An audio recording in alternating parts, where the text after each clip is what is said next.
vagonida propan sotamiz do'stlar. Bunaqa videoni ko'rmagansiz, aholiga yengillik yaratish maqsadida aynan shu videoni olishga qaror qildik.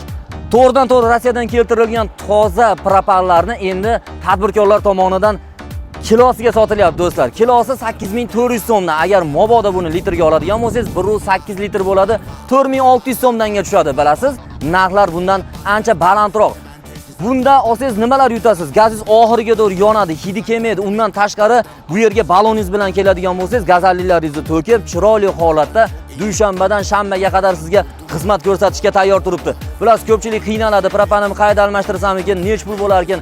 Aynan biz sizga bugun shu haqida ma'lumot beramiz. Ko'rib turganingizdek, haqiqiy toza mahsulot, Rossiyadan to'g'ridan-to'g'ri keltirilgan. Eshon bo'lib yotib ko'rib turibsiz. Bu tomonda ham mana hamma narsa gaz bo'lib ketgan. O'zi hozir gaz mashinalar ko'payib ketdi, lekin biz bugun propan haqida gaplashyapmiz. Xayolda bo'lmaymiz. Andijon diz bosganida, Gnezda shunday chiroyli joylarda gaz quyib beryapmiz do'stlar. Egasini o'zi nomerini qoldiramiz ma'lumot uchun. Undan tashqari Telegram kanalimizda bilmaganlarga lokatsiya qoldiramiz. Bu videoni maksimal jo'natib qo'ying. Juda ham ko'p yerda gaz kerak bo'lyapti. Aynan siz uchun gazni yaxshisini topib qo'ydik.